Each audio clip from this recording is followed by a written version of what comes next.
All right, I want to take a couple seconds to go over some best practices for prepping your adhesive, loading it into the gun, so that when you get ready to start putting down your adhesive to laminate up some edges or a field seam, you don't have any failures and you reduce the possibility of having a failure as small as possible. Here we've got some cartridges at the shop. Let's use our shop to do some filming here. So they got a bunch of SeamLock. So we have a brand new cartridge here. It's still got the nipple in it. The plunger is all the way at the bottom. This one has not been used yet. We have another one that's been used. They put the nipple back in it. If you look inside, the cartridge is probably about halfway done. So they have been using this cartridge and they put the nipple back in, which is good. And then we also have another cartridge that's about halfway used. You can see the plungers down in there. And they have the tip still on it, but they have cut it off in the chop saw so that it fits in their refrigerator when they put it back in. So really not a right or wrong. If you have been using a cartridge, you can leave the tip on it and just let the glue harden in it and it'll preserve it. Or if you save the nipple, a lot of times these guys fall on the floor, you guys throw them in the trash, no big deal. But if you do save the nipple, when you push it back into the cartridge, it kind of cleans out the channels there and makes sure that there's no cross-contamination of the adhesive getting into the catalyst or the catalyst getting into the adhesive. If that happens, it will plug up the opening. So let's go ahead and use this one.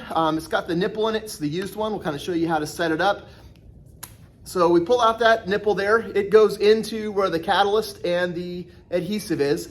One thing you want to do is as soon as you open that up, look in there and make sure that those two openings are not plugged up. Here on this side, we've got the opening for the catalyst, and here on this side, we've got the opening for the adhesive. So it's a 10-to-1 adhesive, meaning that when you're putting out the adhesive, you're gonna have 1 part catalyst and 10 parts adhesive, and you're just putting a little bit of catalyst in the adhesive to get it to kick off, and it's all mixing in your Quattro tip. So it is very important that you double check that the opening for the catalyst is not plugged up. A lot of times, some of the adhesive will kind of bleed over in there and it'll plug it up. If you throw it in the gun, you have not purged it to make sure that is not plugged up, you're gonna be putting down all that adhesive and you're not gonna get the proper mix of the catalyst and your glue is not gonna harden. So first thing we do, take your adhesive, take out the nipple, throw it in the gun, get it all plunged in, and you are going to squeeze out, I call it burping it, and you're just gonna squeeze it until you get some catalyst coming out. So right there.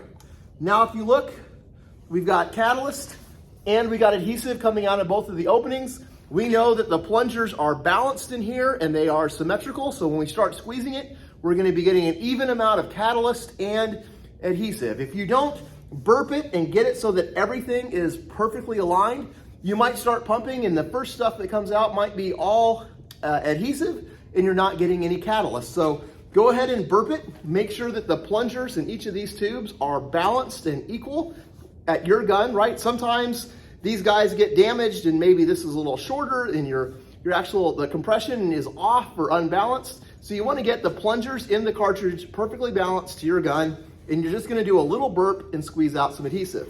Next, you're going to come and you're going to take your tip. It only goes on one way. The adhesive opening is bigger than the catalyst. You put your tip on, stick it down in there, take your retaining ring, throw it on, make sure that it gets bit down properly and it is secure. Now you're going to take your gun and you are going to squeeze out through the tip just to make sure everything is mixing. When it starts coming out here, you can see the catalyst and the adhesive are pretty separate up here at the top. They start mixing and you can see them actually mixing. Every time it gets cut there, it's mixing at 50-50. By the time it comes out to the end, now you got a smooth stream of adhesive. So it is evenly balanced. You got the catalyst and the adhesive mixing. You squeeze it out. You've made sure you've stopped everything. Now you are ready to start gluing. So like I say, you're not squeezing a ton through. If you look at this, we just burped a little bit, and obviously it took a lot more adhesive coming out than the catalyst to get those plungers even. And then we just burped out a little bit when we squeezed it through the tip. So I know a lot of people tell me, oh, that's such a waste, just throw it in and go.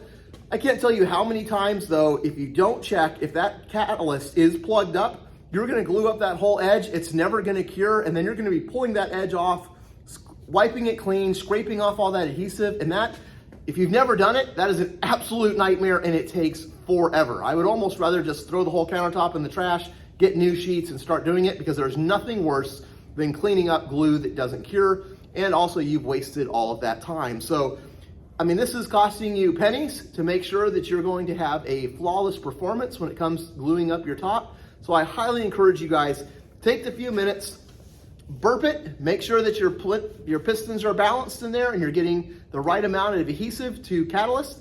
Put your tip on, purge some through just a little bit to make sure that it's mixing and you're not having any issues. Put it over to the side here and get going and start gluing it up. So just taking those few seconds will make a huge difference in the product quality that you're getting and making sure that you guys don't have any issues.